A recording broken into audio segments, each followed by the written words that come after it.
다정한 참견. 네, 안녕하세요. 다정한 참견의 다혜 희덩입니다. 네, 오늘은 썸네일 주제처럼 내가 카톡까지 차단당한 상황에서 상대방과 연락할 수 있는 마지막 방법이라는 주제로 이야기를 나눠보도록 하겠습니다. 전화를 비롯해서 SNS 그리고 카톡까지 차단당하신 분들 중에서 가끔 집 앞에 찾아가시거나 직장까지 찾아가시는 분들이 계세요. 우선 상대방의 허락 없이 무작정 찾아가는 행동은 좋은 행동은 아닌 것 같아요. 직장은 더 말할 필요도 없고요. 그래서 사실 모든 걸 차단당했다고 하면 연락하실 수 있는 방법이 번호를 바꾸신다던가 아니면 카카오톡을 지웠다가 다시 까신다던가 아니면 집 주소를 알고 편지를 보내신다거나 SNS 계정을 다시 만들어서 메시지를 보내시거나 이런 방법들이 있을 수는 있겠죠. 근데 이제 상대방이 나를 차단했다는 거는 정말 나랑은 다시는 소통하고 싶지 않다는 뜻이잖아요. 근데 이런 방법을 통해서 연락하는 게 사실은 상대방을 배려하지 않는 행동인 건 맞는 것 같아요. 하지만 그럼에도 불구하고 내가 지금 상대방을 신경 쓸 여유가 없으신 분들, 그러니까 이 행동이 나도 옳지는 않다라고 생각을 하는데 지금 내가 너무 살기가 힘든 거예요. 그러니까 이 사람 때문에 내가 지금 내 일상생활을 지속하지 못하고 내 삶이 피폐해지고 굉장히 오랜 시간 동안 상대방에게 차단당한 게 좀 풀렸으면 좋겠다라는 마음으로 기다리시는 분들, 이런 분들은 차라리 이렇게 해서라도 마지막으로 연락을 취해보시는 게 좋다고 생각을 합니다. 물론 헤어지고 나서 상황을 보면 어렵지만 이분들은 다시 만날 수도 있겠다라는 생각이 드시는 분들도 있지만 이거는 누가 봐도 지나가는 사람들을 붙잡고 이야기를 들어봐도 일말의 가능성이 없다고 판단이 되시는 분들도 있거든요. 근데 이런 상황에서 나 혼자만 이미 끝난 관계에 의미 부여를 하면서 내 삶을 살지 못하고 우울한 삶을 살아가시고 또 새로운 사람이 나타나더라도 그런 사람들을 만나지 못하고 이렇게 계속해서 나 자신을 갉아먹는 그러한 삶을 살고 계시다면 차라리 이런 방법을 써서라도 연락을 해보시라고 말씀을 드리고 싶어요. 근데 상대에게 연락하기 위해서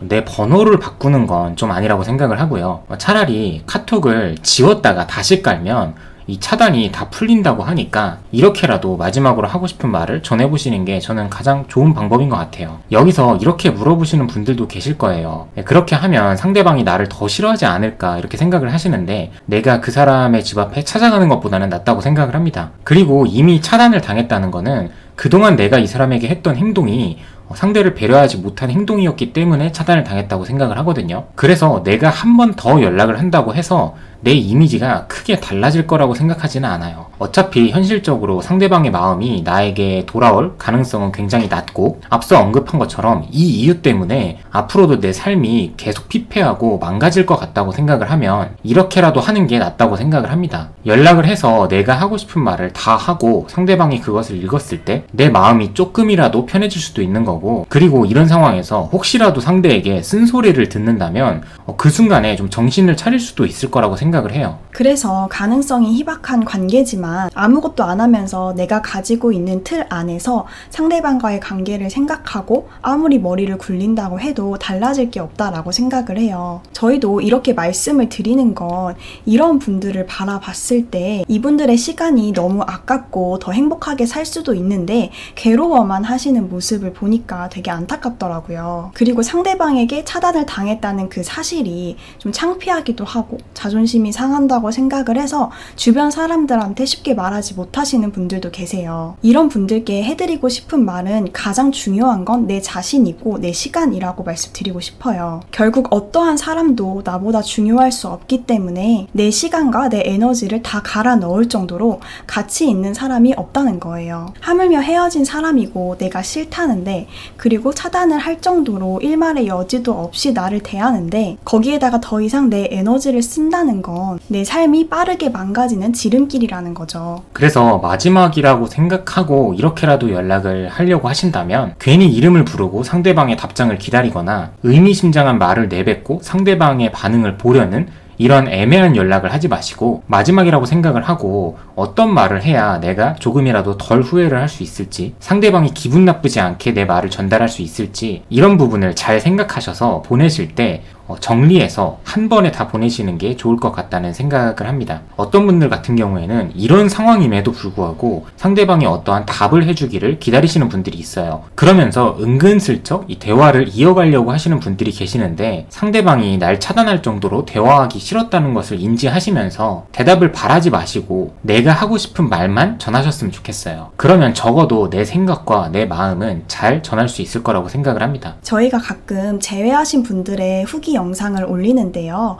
그분들 같은 경우는 상대방에게 온갖 에너지를 쏟진 않아요. 저희가 그분들과 대화를 나눌 때 해드렸던 말이 뭐였냐면, 그 사람과 헤어진 이유는 상대방에게 잘못을 해서가 아니라 내 스스로에게 잘못을 했기 때문이라고 말씀을 드렸거든요. 결국에 헤어지는 사람들은 뭐 내 스타일이 아니어서, 그리고 많이 싸워서, 그리고 성격이 안 맞아서 등등 여러 이유가 있지만, 그 중에서 가장 큰 이유는 내 삶이 잘 풀리지 않고 여유가 없기 때문이거든요. 내가 온전히 바로 서야만 상대방한테 뭘 해주더라도 더 잘해줄 수 있는 거고, 여유가 있어야 상대방의 부탁을 들어주고 상대방이 원하는 것들을 채워줄 수 있다는 거거든요. 그래서 이분들 같은 경우에도 헤어지고 나서 원래 나의 모습을 되찾으려고 노력을 굉장히 많이 하셨고, 이렇게 노력을 하고 있는 과정 중에 다시 만나셨기 때문에 잘 만나고 계신 거고, 특히 영상에서 재회에 성공했다고 소개가 되신 분들은 대부분 지금까지도 다 잘 만나고 계십니다. 그 이유가 저는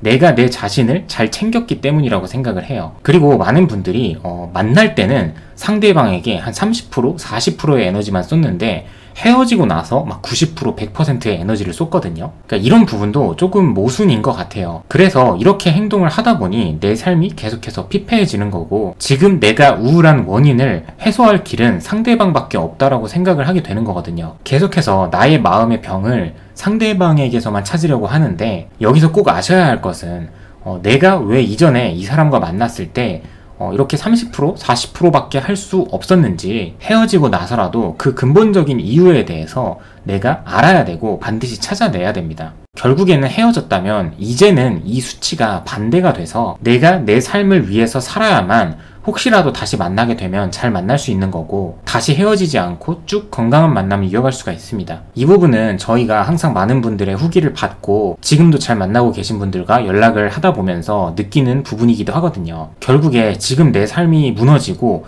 내가 굉장히 힘들다고 하시는 분들은 상대방과 자주 다투고 헤어지게 되더라고요. 그런데 본인의 목표가 있고 내가 지금 내 삶에 대해서 굉장히 만족을 하고 계시는 분들, 그리고 앞으로 내가 더 나아질 거라고 확신을 하시는 분들은 상대방과도 어떠한 일이 일어났을 때 잘 풀어가시더라고요. 네, 그래서 마지막으로 내가 생각하기에도 이건 아니다, 지금 이 관계는 아니고 내가 이러고 있는 나의 모습도 아니라고 생각을 하신다면 마지막으로 이렇게 연락을 좀 해보시고, 이거를 계기로 앞으로 내가 더 예쁘고 더 새로운 그림을 그려나가야겠다, 이런 마음가짐을 가지셨으면 좋겠습니다. 네, 오늘도 시청해주셔서 감사드리고요. 지금까지 다정한 참견의 다혜 희덩이었습니다. 안녕.